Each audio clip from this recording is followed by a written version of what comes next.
Buenas tardes, seguimos abriendo toda la Biblia y nos hemos ido del Pentateuco, del quinto libro del Antiguo Testamento, al Nuevo Testamento.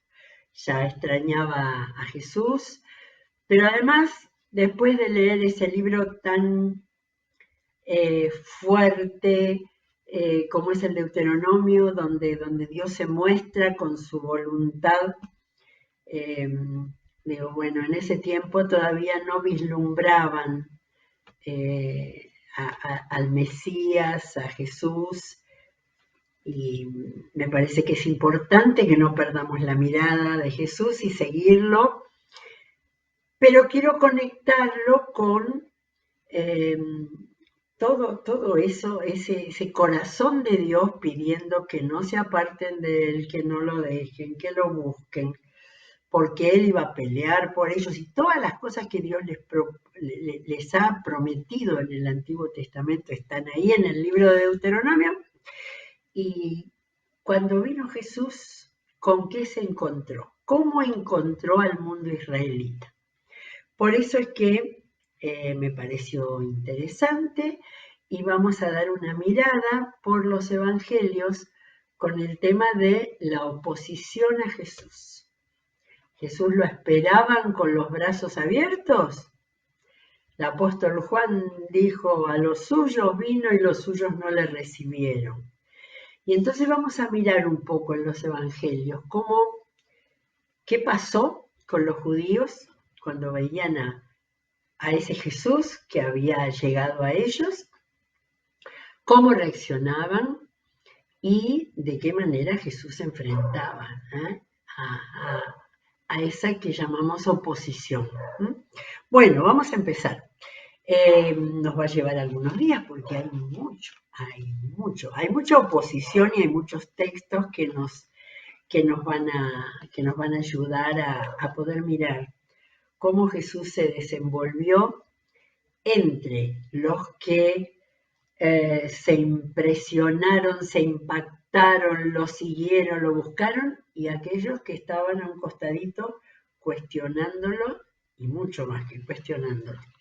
Bueno, entonces lo que se me ocurrió es tomar el Evangelio, considerado que fue el primero, muy posiblemente el primero que se escribió, el que es directo, el que seguramente, como dicen los historiadores de la Biblia, que hubo un tiempo en el que empezaron a ser martirizados algunos de los líderes de la iglesia cristiana, y entonces era necesario que las nuevas generaciones supieran quién era Jesús, qué había enseñado, qué había dicho. Y entonces Marcos está considerado como el primero y es el que el más expeditivo. Él va contando. El capítulo 1 ya pareciera que cuenta todo el Evangelio en cuanto a las acciones de Jesús, a la manera de mostrarse, etcétera, etcétera. Entonces busqué unos cuantos de los textos primeros del Evangelio de Lucas y la manera que fue recibida por los judíos. Y después vamos a ver qué hizo Jesús con todo eso, por lo menos en la primera parte de su ministerio. Tengo acá Marcos 1, capítulo 44-45, donde ya ha habido expulsión, llamamiento de los primeros discípulos, sanidad a muchos enfermos, así lo contaba como si hubiera sido uno tras otro. En el 44 cuenta un hecho interesante, sobre todo para aquella época. Un hombre que tenía lepra se le acercó y de rodillas le suplicó, si quieres puedes limpiarme. Movido a compasión, aunque Marcos contaba muchos hechos y se apresuraba para mostrar su influencia, siempre tenía alguna palabrita que mostraba el corazón de Jesús. Movido a compasión, Jesús extendió la mano, tocó al hombre diciéndole, sí quiero, queda limpio. Ya hemos hablado cuando leímos Lucas el haber tomado las frases con las cuales Jesús le hablaba a aquel enfermo que iba a sanar. Al instante se le quitó la lepra y quedó sano. Jesús lo despidió enseguida con una fuerte advertencia. Capítulo 1 de Marcos ya estaba esto. Mira, no se lo digas a nadie, solo ve, preséntate al sacerdote y lleva por tu purificación lo que ordenó Moisés para que sirva de testimonio, ¿no? Un animalito para testimonio. Pero él salió y comenzó a hablar sin reserva, divulgando lo sucedido. Como resultado, Jesús ya no podía entrar en ningún pueblo abiertamente, sino que se quedaba afuera en lugares solitarios. Aún así, gente de todas partes seguía acudiendo a él. Así termina el capítulo 1 de Marcos. De manera que tenemos acá una primera visión. Jesús tenía sus admiradores, aquellos que habían reconocido su poder, su amor, y ya él sabía que no convenía ir a contárselo a los líderes judíos, solamente cumplir la obediencia ritual que Moisés había dejado, pero apenas se divulgó que Jesús había curado a un leproso, nada menos que a un leproso, ya Jesús se tuvo que cuidar de no entrar abiertamente a todos los lugares. Ahora uno podría decir, bueno, ¿qué le importaba a Jesús? Él quería que se cumpliera seguramente lo que tenía estipulado de poder llegar a todos los lugares posibles con el Evangelio antes de su crucifixión. Muy bien, capítulo 2. Capítulo 2 tenemos varios, 6 al 11.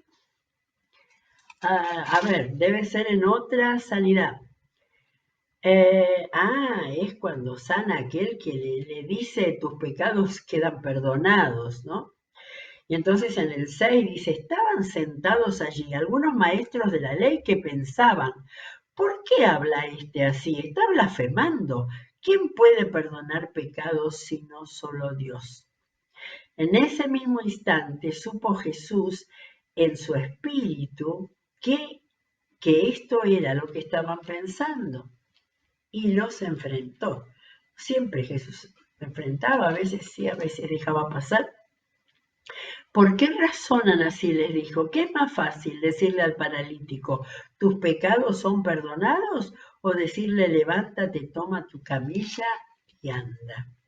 Los había enfrentado a sus pensamientos, que no eran pensamientos de análisis de lo que estaba sucediendo y que era nuevo, sino nada más que buscar una ley para tirársela por la cabeza. Pero para que sepan que el Hijo del Hombre tiene autoridad en la tierra para perdonar pecados, y se refiere a lo primero que le había dicho, le dice al paralítico, a ti te digo, levántate, toma tu camilla y vete a tu casa. Y acá dice que la gente se quedó asombrada y comenzaron a alabar a Dios. No vuelve a decir nada de estos maestros de la ley. Viene a continuación el llamamiento de Leví, el llamamiento de Mateo, ¿no? Versículos 15 al 17. Interesante porque es muy buena la selección de hechos que Marcos hizo. Nuestra mirada a la Biblia tiene que ser también dándonos cuenta de eso. Un caso de sanidad de lepra, diferente, después un paralítico, y ahora aquí llama a un recaudador de impuestos especial. A ver, yo tengo el 15. Sucedió que estando Jesús a la mesa en la casa de Leví, fue a comer con Mateo esa noche, muchos recaudadores de impuestos y pecadores se sentaron con él y sus discípulos, pues ya eran muchos los que lo seguían. Cuando los maestros de la ley, que eran fariseos, vieron con quién comía, le preguntaron a sus discípulos, ¿y este come con recaudadores de impuestos y con pecadores? Y ahí vino la gran respuesta de Jesús, que siempre sabía lo que estaban pensando o diciendo. Al oírlo, Jesús les contestó, no son los sanos los que necesitan médicos, sino los enfermos. Y yo no he venido a llamar a justos, sino a pecadores. Estaba poniendo una clasificación de personas que los ponía a ellos a pensar quiénes eran. Pero seguramente ellos pensaban que eran justos, solamente que olvidaban que los justos no tenían que ser juzgadores de los demás, ¿no? En el mismo capítulo, en el versículo 18, encontramos uno de los principales problemas, en el capítulo 2, versículo 18, uno de los principales problemas que afectó la religiosidad de los maestros judíos. Le preguntan, algunos fariseos se acercaron a Jesús. ¿Cómo es que los discípulos de Juan y de los fariseos ayunan, pero los tuyos no? Siempre buscando algo donde meter el dedito. Jesús les contestó, ¿pueden acaso ayunar los invitados del novio mientras él está con ellos? No pueden hacerlo mientras lo tienen con ellos, pero llegará el día en que se les quitará el novio y ese día sí ayunarán. Nadie remienda un vestido viejo con un retazo de tela nueva. De hacerlo así, el remiendo fruncirá el vestido y la rotura se hará peor. Y dio esa enseñanza del el vestido, de los odres nuevos y viejos. Jesús les empezó a anticipar lo que él significaba como algo nuevo que venía a completar, a remendar, a arreglar lo viejo. Por supuesto que ellos no lo iban a entender, ni menos aceptar, porque sus mentes estaban cerradas. Lo único que querían era marcar que estaban haciendo algo mal con respecto a las leyes, ¿no? Es muy interesante leer un poco de historia de la antigüedad judía, que a la par con las escrituras que quedaron, con los rollos que dejaron todos los escritores del Antiguo Testamento, había muchas otras narraciones que completaban las historias y que fueron agregando distintos escritos. Y que muchos de estos fariseos, maestros de la ley, que estaban ahí viendo la aparición de Jesús y lo que Jesús hacía, se tomaban con estas estipulaciones nuevas, más férreas, más cerradas, más lejanas de ese Dios que vimos en Deuteronomio, que era un Dios que les decía que se había encariñado con ellos y por eso los había elegido. Estaban nada más que agarrados con las prácticas. Bueno, se me acabó el capítulo 2, 3, empieza el 3 con otro problema para Jesús. Entró en la sinagoga, estaba el hombre que tenía la mano paralizada. Algunos ya, fíjense, capítulo 3 de Marcos, buscaban un motivo para acusar a Jesús, no le quitaban la vista de encima para ver si sanaba al enfermo el sábado. Acá habían tomado un punto. Jesús le dijo al hombre de la mano paralizada, era una mano paralizada, le dijo, ponte de pie frente a todos. Luego se planteó a todos los que estaban ahí mirando, ¿qué está permitido en sábado? ¿Hacer el bien o hacer el mal? ¿Salvar una vida o matar?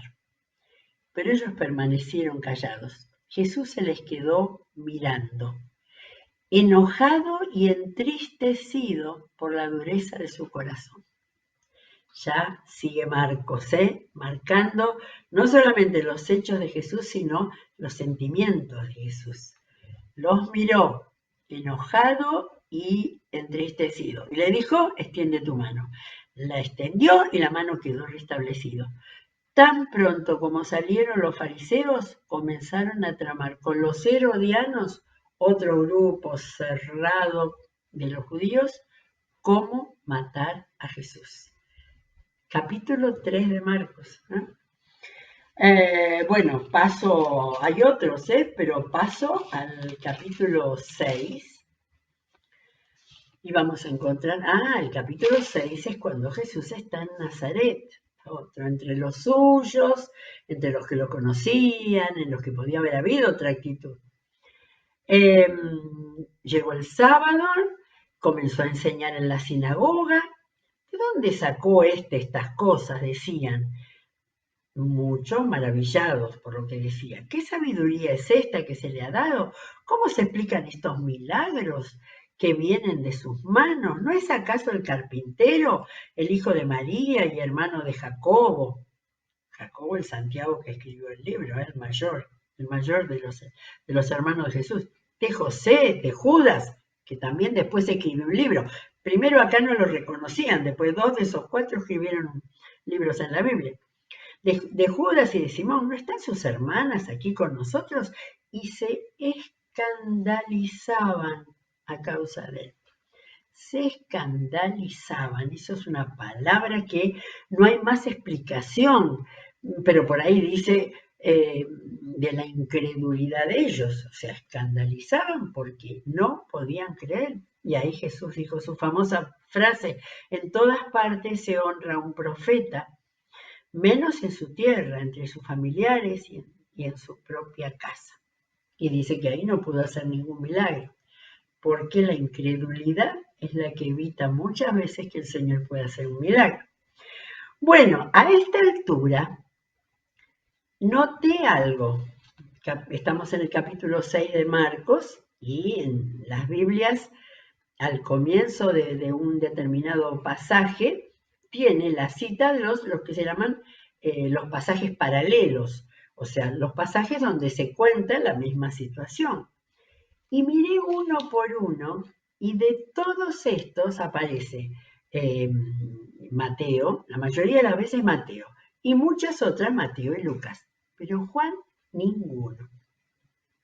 De manera que hasta este momento, hasta el capítulo 6 de Marcos, Marcos y Lucas y Mateo estaban contando estos hechos que para ellos eran relevantes y no lo fueron así para Juan.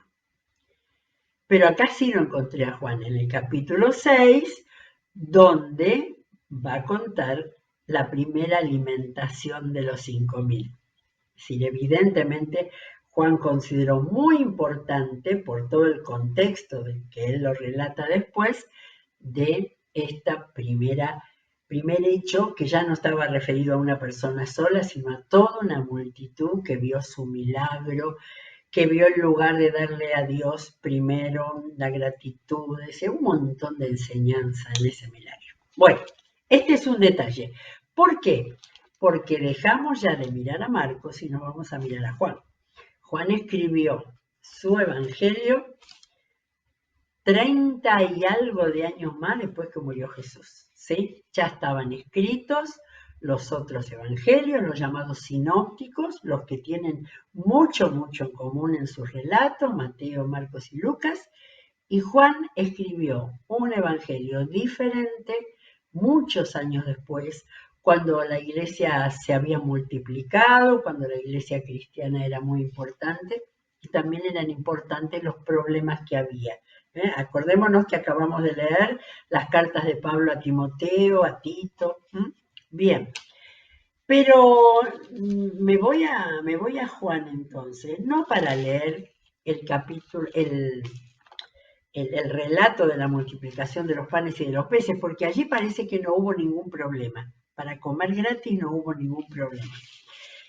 Pero sí me fui dando cuenta con esto de dar vuelta a los ojos las hojas de la palabra y mirar estos datos. El capítulo 6 de Juan comienza con la alimentación de los 5.000, tal como la cuentan los otros.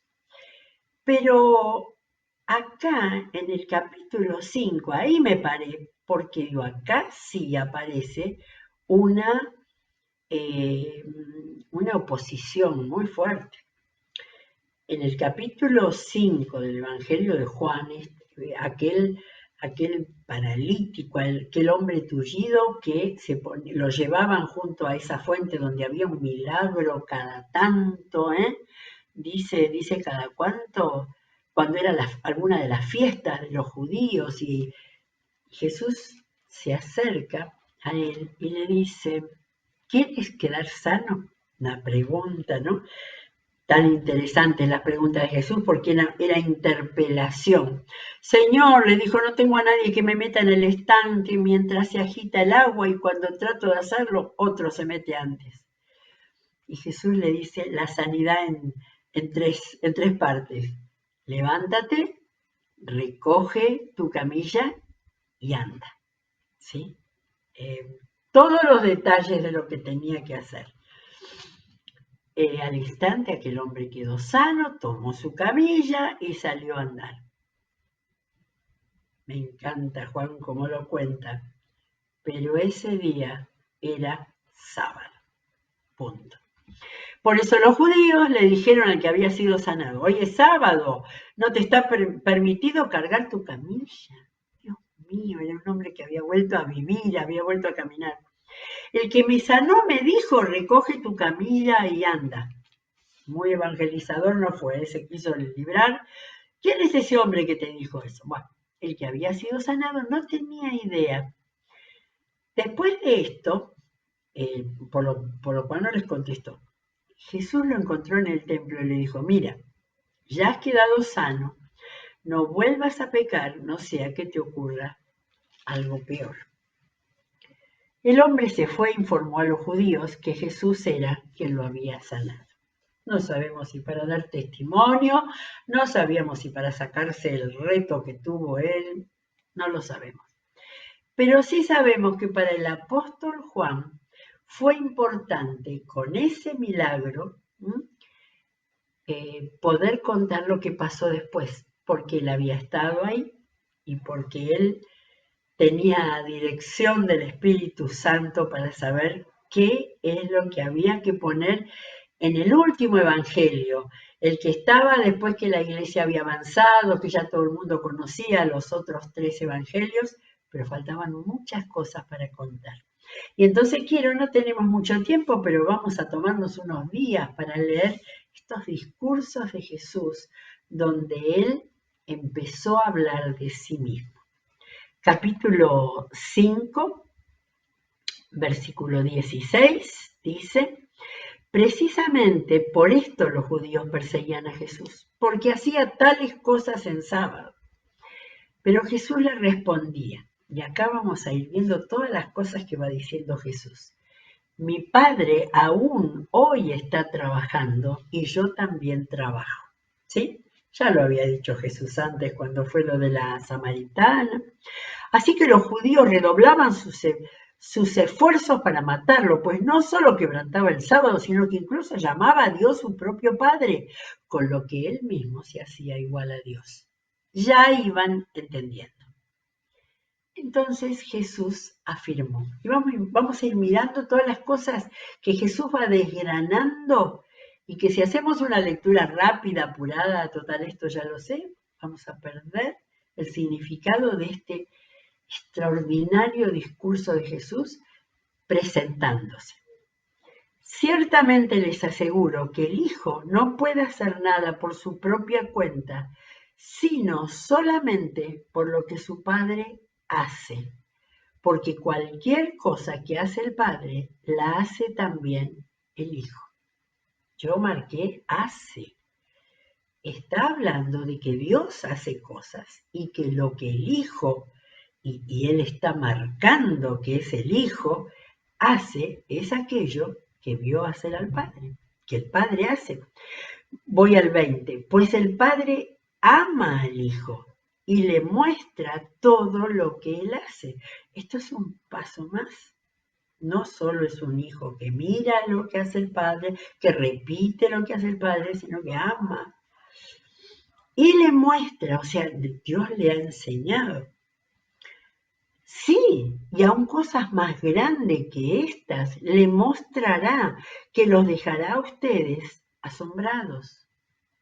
Y Jesús sigue avanzando, porque así como el Padre resucita a los muertos y les da vida, así también el Hijo da vida a quienes a Él le place. Capítulo 5, no sé si había había resucitado a alguien, porque él no es que cambie el orden, simplemente que Juan no cuenta cosas que están contadas en los otros evangelios. Pero acá está diciendo que el Hijo va a resucitar a personas. Además, el Padre no juzga a nadie, sino que todo juicio lo ha delegado en el Hijo. ¡Wow! Esto ya era para volverlos locos, ¿no? Jesús estaba, vamos a pensarlo, Jesús estaba enseñando a sus seguidores verdaderos, a los apóstoles, que ya estaban siendo levantados para salir a ellos a predicar, pero estaba a ellos moviéndoles sus prejuicios, eh, prejuicios, antes de conocerle a Jesús, lo habían visto en un milagro y ya se habían puesto en contra de él. Y el juicio lo ha delegado en el Hijo. Jesús lo iba. Vamos a ver otros discursos en los cuales Jesús explica lo del juicio. Para que todos honren al Hijo como lo honren a Él, al Padre. El que se niega a honrar al Hijo no honra al Padre que lo envió. Bueno, acá ya tenemos en este pedacito, Jesús ha ido paso a paso mostrándoles la relación entre el Hijo y el Padre. Y después viene un gran versículo, 5, 30 y 24. Ciertamente les aseguro que el que oye mi palabra lo está haciendo. Antes hablaba del Padre y el Hijo como si él estuviera despersonalizado, aparte, ¿no? El que oye mi palabra y cree al que me envió, y acá vuelve a mencionar al Padre, tiene vida eterna y no será juzgado. Acá retoma ese tema de que el Padre le ha dado a él, pero él dice que no va a ser juzgado quien crea en él, sino que ha pasado de la muerte a la vida. Y acá Jesús está hablando de vida y después va a seguir en todas sus predicaciones, sus discursos, va a seguir completando. Vamos a terminar hasta el 30. Ciertamente les aseguro que ya viene la hora y ha llegado ya. Este es el tiempo, les dice, en que los muertos oirán la voz del Hijo de Dios y los que la oigan vivirán. Jesús podía estar pensando en Lázaro, que oyó la voz del Hijo de Dios. Porque así como el Padre tiene vida en sí mismo, así también ha concedido al Hijo el tener vida en sí mismo y le ha dado autoridad para juzgar, puesto que es el Hijo del Hombre. Aquí Jesús se reveló a ese grupo de gente que estaba ahí siguiéndolo y escuchándolo. Y el párrafo que sigue dice, no se asombren de esto, pues viene la hora en que todos los que están en los sepulcros oirán su voz y saldrán de allí. Los que han hecho el bien resucitarán para tener vida y los que han practicado el mal resucitarán para ser juzgados. Ahí está hablando de la vida eterna. Había empezado a decir vida en un párrafo anterior. Acá ya está hablando de la vida eterna. Yo no puedo hacer nada por mi propia cuenta. Juzgo solo según lo que oigo. Y mi juicio es justo, pues no busco hacer mi propia voluntad, sino cumplir la voluntad del que me envió. Es un discurso impresionantemente. No es difícil, no montonate, va paso a paso, explicando. Cuando dijo, y le ha dado autoridad el Padre para juzgar, puesto que es el Hijo del Hombre, allí todos ellos conocían el libro de Daniel, donde se hablaba del Hijo del Hombre. De manera que allí, esto es prácticamente el comienzo de Juan, el capítulo 5, Juan nos muestra cómo Jesús, ante los detractores, empieza a desenvolver su evangelio, su persona, quién es Él, desde casi el comienzo. Bueno, no sabemos si paró acá y siguió, pero sí Juan sigue con otra parte que la vamos a leer así, vamos a seguirla leyendo cuidadosamente, así como viendo los opositores y las respuestas de Jesús, para que primero lo conozcan, primero tenían que conocerlo, después tenían que aceptarlo y así llegar a la salvación y la vida eterna. Bueno, hermoso estar nuevamente en el Nuevo Testamento y rumiando, buceando, tratando de apropiarnos realmente de la manera en la que Jesús se fue presentando, porque nosotros también tenemos que presentar a Jesús a los que no lo conocen. Cerramos la Biblia y seguiremos mañana. Que el Señor los bendiga.